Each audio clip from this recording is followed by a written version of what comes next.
It's my hope that you are well and the Lord have kept you safe. Welcome back to this forum.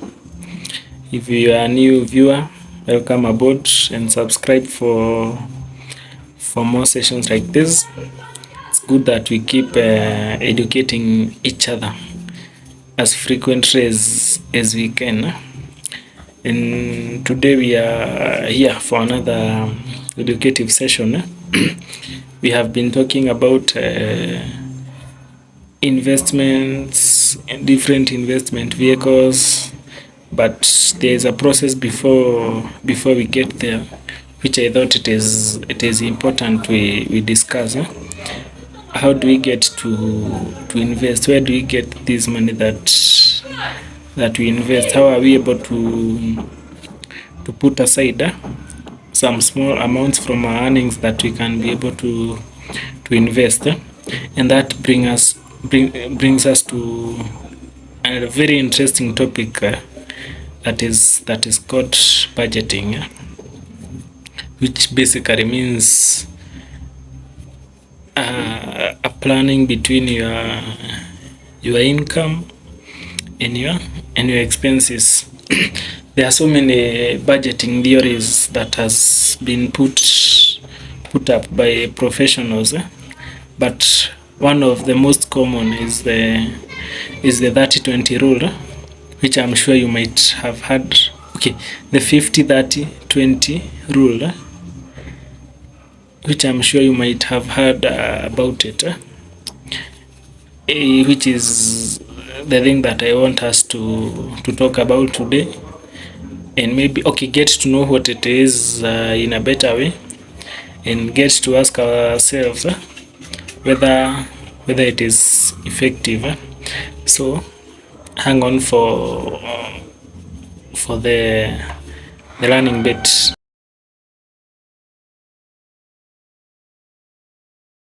50-30-20 rule. These are basically ratios that has been put up by some professionals, determining the portions of your income that should be channeled towards different expenses. So 50-30-20, and we can start discussing the 50.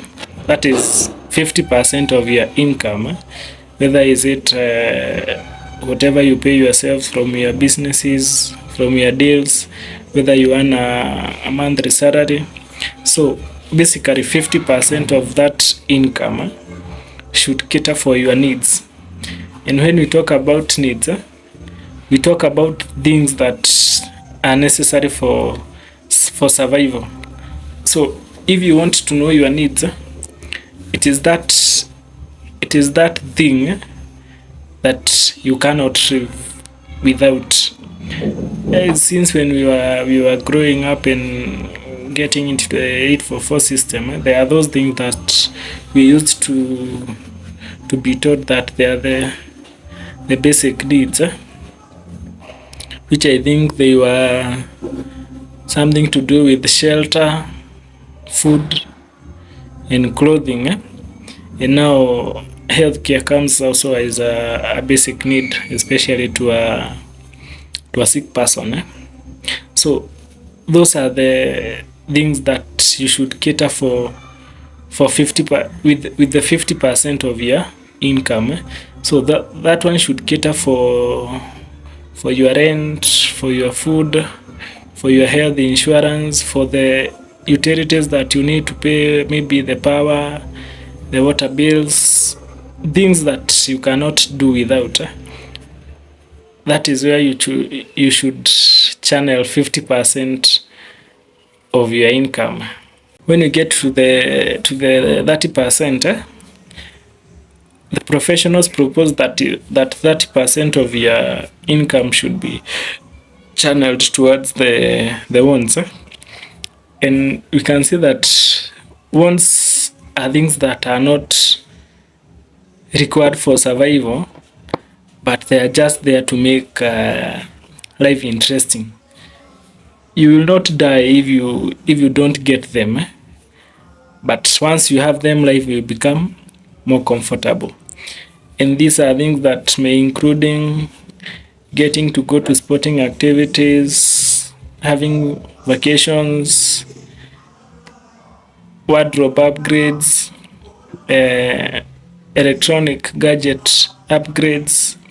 Like I have a phone that is fully functioning, but maybe let's say I'm a Samsung guy, so I want to have that latest model. So despite having a phone that is fully functioning, I want to upgrade the model. That is not a need. That is a want. Maybe if I don't have a phone and I want to acquire one that might be necessary for communications, that might be a need. But once I have already a fully functioning phone, I just want to upgrade. Now that becomes a want. So those electronic upgrades, those are the kind of wants that are discussed in this 30% of your income.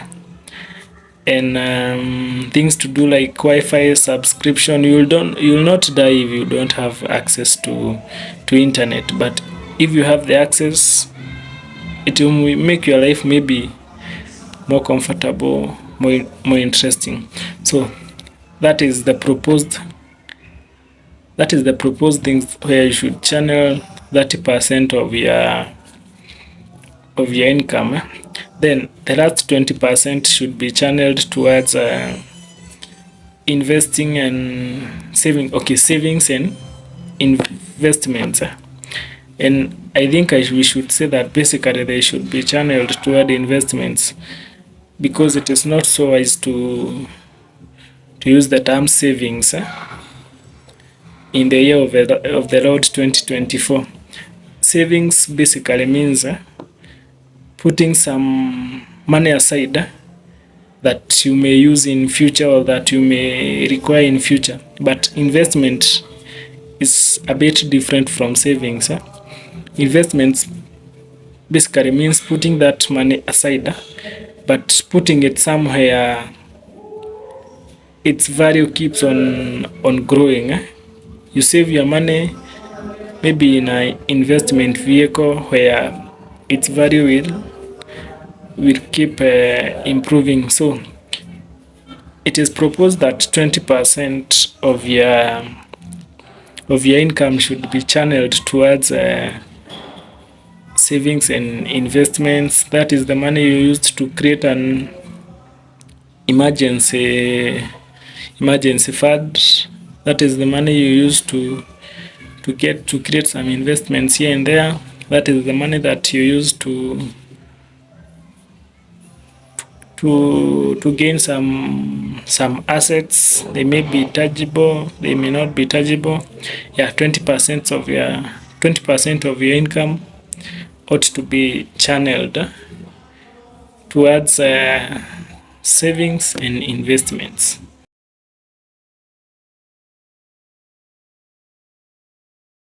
That is the 50-30-20 rule, which is a theory, which is those are proposed ratios.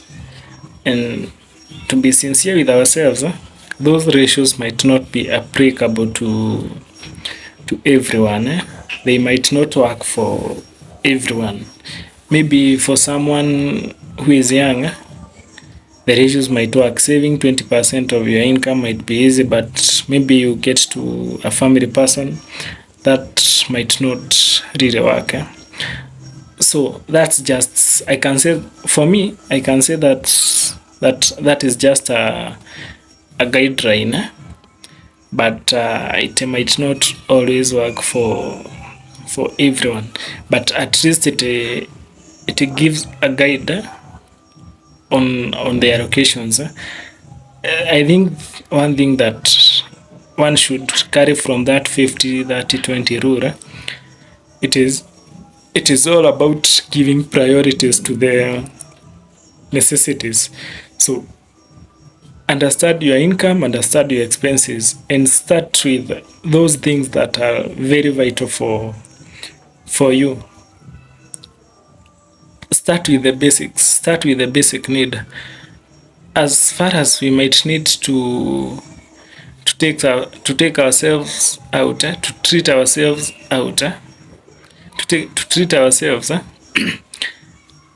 Don't go for a vacation.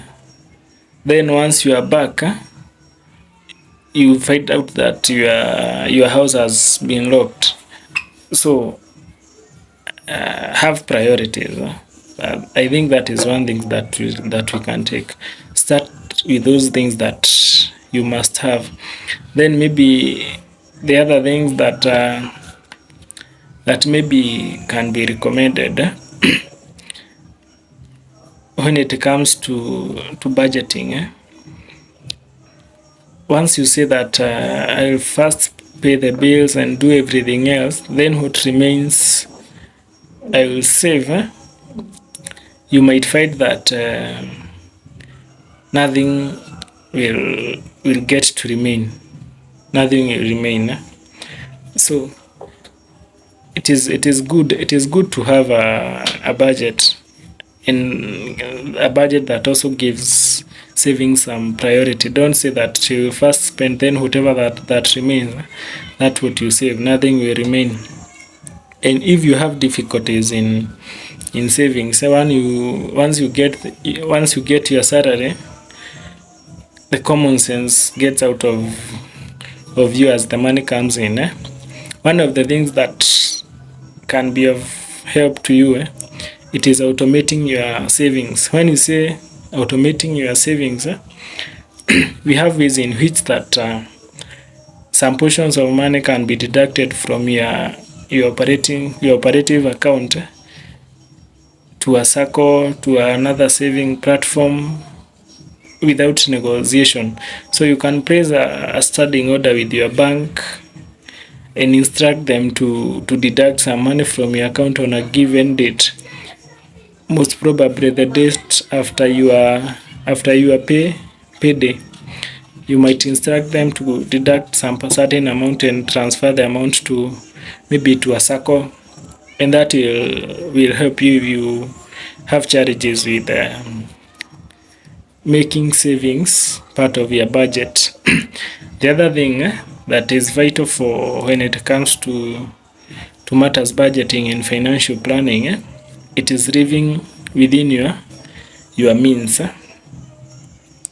It is vital if you are able to live within our means. You see, we are talking about ratios, 50, 30, 20. So it means that maybe even with your peers, those that you work with, you don't know whether they have other channels of income. So if you try to compare yourselves with them, definitely you will fail, because maybe your 50%, it is their 20%.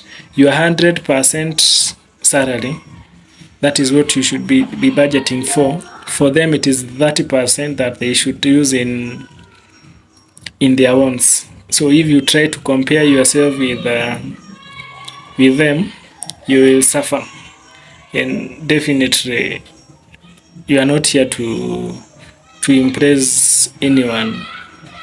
And I don't think that anybody cares about what you do. So don't try to compare yourself with others, and as you try to prove a point, just try to live within your means, and you will save yourself from a lot of nonsense. So it is good. So 50-30-20 rule might not work for everyone, but it's just a guide. Now with that 20% that you have put aside, that is the portion that we come discussing on, where you can try to build up yourself. Maybe your 20% might be 1,000 per month, might be 10,000 per month, might be 50,000, whatever amount. It is that amount, your own amount, that you should start planning for. You need to start from somewhere. okay, maybe we might not have privileges to have deals that will make millions at once, but if you keep waiting for that day where you make millions at once, whatever what if that day never comes? So you need to start from with whatever you have, and you will figure it out as you go on. So try to understand your income, try to understand your expenses, and make savings a part of your budget. After that, now you can come and start thinking of, now what do I do with that 20% that I'm not supposed to save but I'm supposed to invest. That is where things like circles, like money market funds comes in. So it is good to plan. That is all for now. Till next time, keep planning.